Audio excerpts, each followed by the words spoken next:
You've probably heard it before. Trading is 10% strategy and 90% risk management. Well, that's actually the truth. And even the world's best traders swear by it, including Paul Tudor and Mark Minervini. So why do so many traders forget this and blow their accounts? One word: stop loss. In this video, I'm breaking down the single most overlooked part of every trade, where you place your stop loss. Get this wrong and you're done. Get it right and you're one step closer to trading just like the pros. So stick around for the whole video, because I'll be teaching you how to set your stop loss like the profitable traders do.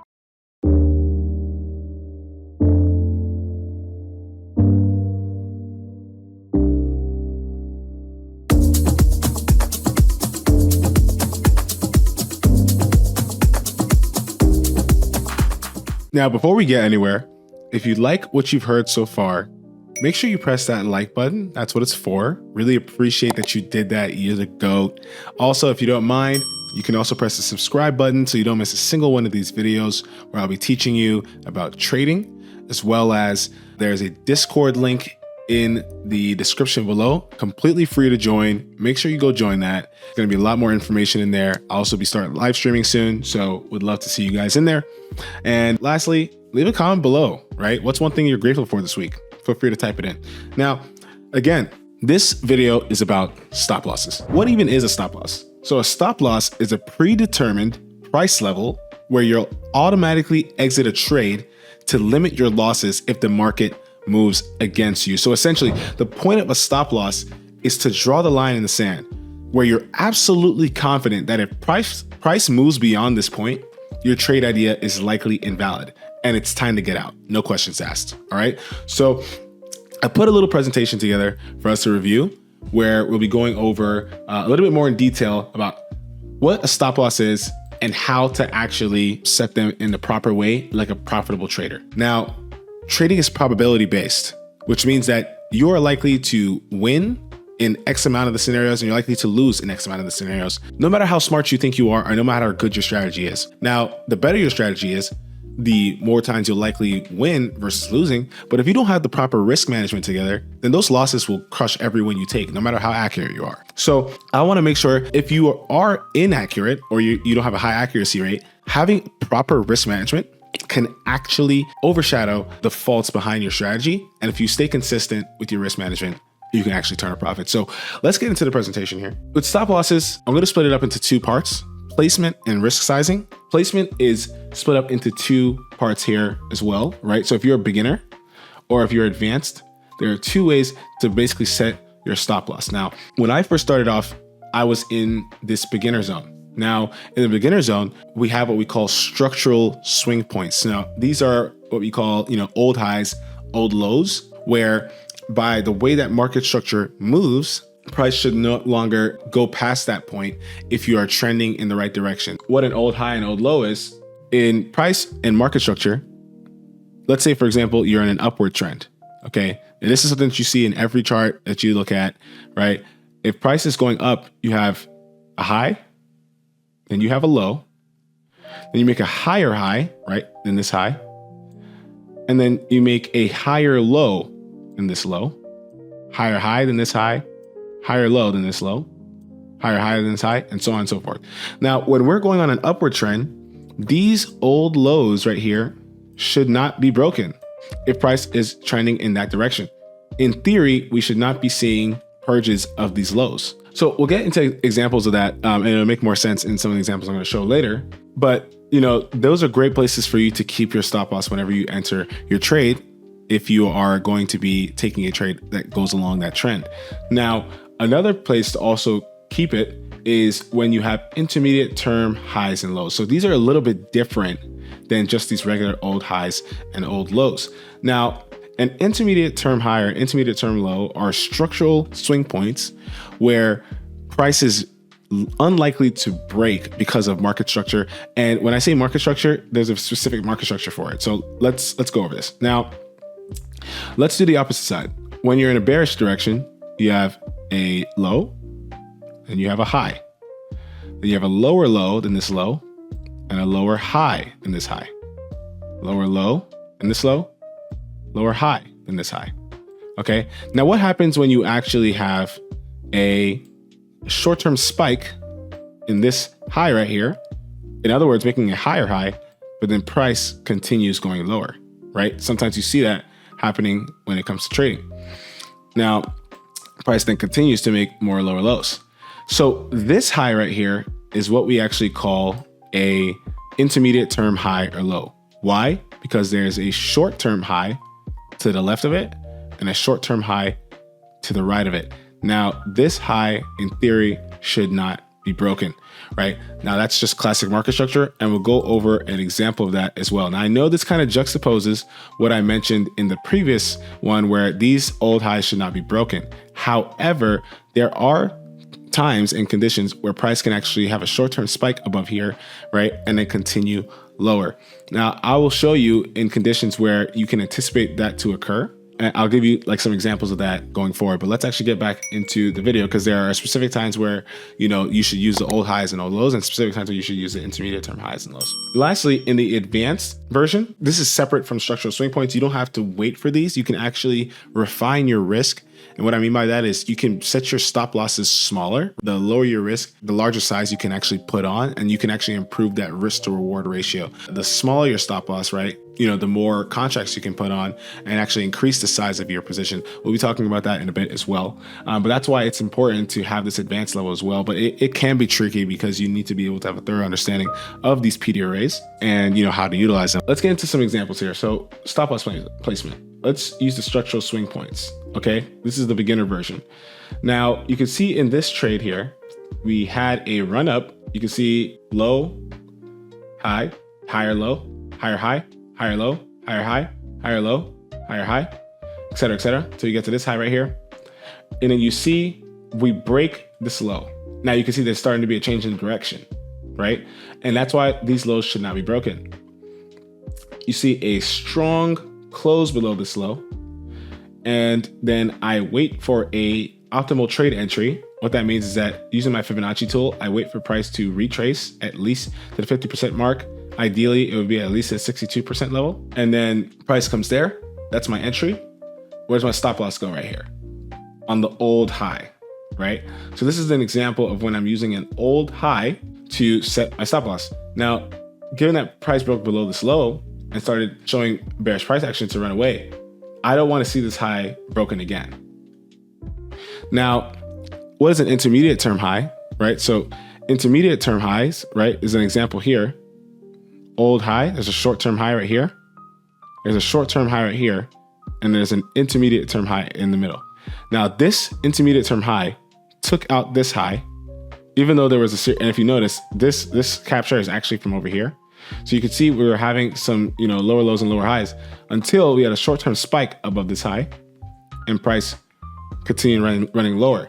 Now this can happen, as moves are happening and you want to see a continuation of that move. There might be a short-term run on liquidity right above here and then continue going lower.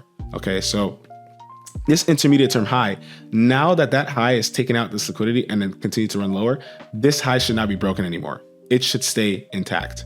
And that's why you can set your stop loss there and, ultimately wait until it hits your target. Now, there are conditions, right? Like how can I know when price is likely to take out a high like this? There's a couple scenarios where this would happen and, setting your stop loss here wouldn't be smart, even though it's an old high.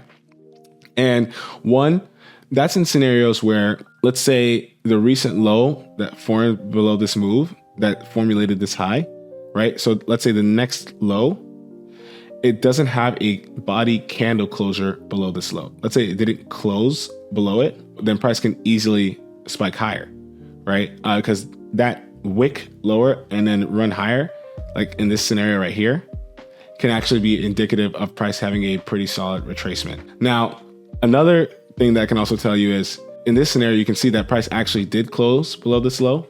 So why did this also fail? Price has already moved away from your initial entry. So when price is like heading towards the target and it's losing juice to continue, sometimes along your trade, price may have a short-term spike above these highs. So when we've had an initial run away and we started to make a series of highs and lows that are trending in a certain direction, you may see one of those highs and lows, especially maybe the second or third one, where it has this spike which is basically just a run on stops, which gives it the fuel to keep continuing. So those are two conditions where, setting yourself at an old highs and old lows won't work. And that's why you typically want to catch your trades from the very beginning. You don't want to chase your trades as price is going on, because you can have movements like this where generally catching in the beginning, putting old highs and lows is actually a little bit more reliable. Now, this is the more advanced version. This is where there's 3 PD arrays. Okay, so as you can tell, this is actually the same trade as I just mentioned before. This is a trade I actually took this morning. And this is actually where I set my stop loss, because I'm more of an advanced trader. So a PD array, if you don't know what that is, these are basically premium discount arrays, and they were formulated by ICT. And if you don't know what they are, I would recommend going and watching a separate video on that. I don't have a video on that at the moment. This is going to be a little bit more advanced for people who have been trading for a minute. But a PD array is effectively, price points on the chart where price is kind of interacting with it, as part of the algorithm, and they can typically act as support or resistance on price, right? And so, we have one PD array here. That's a breaker, right? Breaker is when you have a high, low, and then a higher high, and then you have a breaker market structure. This candle right here, this down close candle, is what you call a breaker. And then you have this fair value gap right here that actually got inverted. So this is now an inversion fair value gap. That's the second PD array. And then you have this bearish order block right here. So there are 3 PD arrays that at that point, you can set your stop loss above the third PD array. And if price passes that point, it's likely that your trade is going to fail and the price is actually going in the opposite direction, and then you had the wrong bias, right? That's just likely to occur, because price should really be, if this is true, if these PD arrays are really supposed to act as true support and resistance, then 3 of them should not break, okay? And if they do, then you're probably in either choppy market conditions or you had the wrong bias.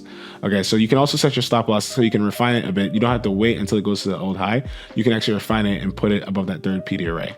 Now, the second part of setting your stop loss comes with risk sizing. Okay, now I'm going to keep this very simple. I don't really have examples for this one. If you're trading on your personal account, you want to be risking anywhere from about 0.75%, especially if you're a beginner, to about 3%. You don't want to be risking any more than that on your account. Okay, that's just standard rules. There's really not much to explain it. This is what the pros use.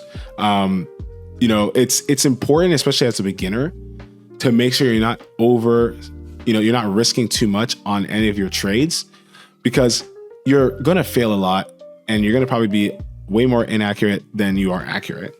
And if you keep losing 5% of your account 10 times in a row, right? Like, you've lost half of your capital. But if you lose this 10 times in a row, you've lost less than 10% of your capital, right? So when you're beginning, you really want to allow yourself to have a lot of wiggle room to trade in a low risk environment that allows you to appreciate how the market moves more so than the money you're making or losing. Now, when you become more advanced, trust me, by the time you get to this level, you'll know that 3% is more than enough. Right? 3% is more than enough. If you have a 1 to 3 trade, you're turning that 3% to 9%. If you have a 1 to 5 trade, you turn that 3%, right, to 15%. You do that sometimes even 3 times a week, or sorry, 3 times a week. Yeah, even 3 times a week, that's 45% of your account, right? If you do that 3 times a month, that's 45%. That's 45% of your account in terms of if you did 1 to 5 with using 3%, right? So you don't really need to risk much to make much. And even when you're advanced, you're still going to make mistakes. You're still going to have errors. So you want to give yourself enough wiggle room where you can lose and it won't hurt your account, but also risk enough where anytime you actually have a win, you're actually making enough money that was worth the time that you put an effort into it. Now, if you have a prop firm, if you're actually trading with a prop firm, you're not trading with your own capital, and you have a drawdown limit, I would give yourself at least 10 trades, right? 10 trades, it's almost impossible for you to have a losing streak where you're losing 10 trades in a row. I mean, that's just almost impossible, right? And if you have a proper risk to reward management where, let's say, for every trade you risk 1%, you're looking to make 3%, right?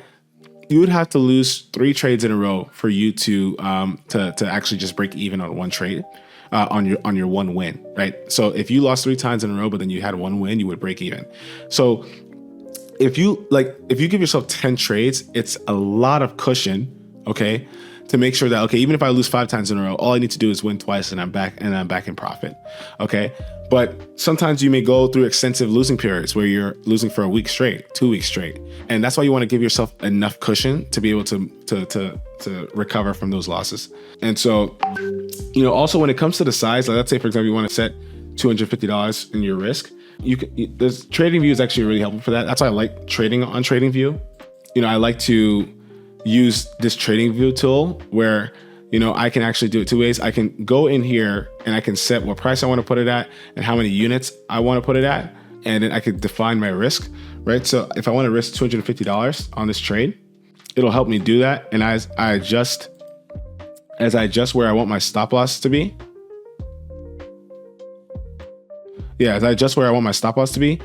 right? It'll keep it around that 250 mark. And then, I can adjust where my take profit to be, because it'll also, like, the size that you use on your position is determined by how much you want to risk and how wide your stop is in terms of points. And so I like to just basically use this calculator on TradingView in order to set that. But let's say, for example, you wanted to set $250 risk, you had a stop loss of 155 ticks, then, it'll help you calculate how many contracts that you need in order to simulate that risk. Most importantly, ultimately do what works best for you, right? This is just kind of a template. But at the end of the day, once you become more experienced, you can actually tweak this a bit. Every trader is different. Every person has a different psychological profile, emotional response, different ways of looking at the market. The market is more of an artistry as opposed to a science. And so you want to make sure that you are choosing the best risk management strategy for you, the best stop loss placement for you. But if you're a beginner or you're an advanced person, you just need a little bit more guidance, these are great places to start. And I'm sure that you'll pick up from wherever this is. Anyway, hopefully this video has been helpful. Really enjoyed making it. Please don't forget to like, subscribe, and leave a comment below, and join that free Discord as well. And I'll catch you guys in the next video. Peace and love.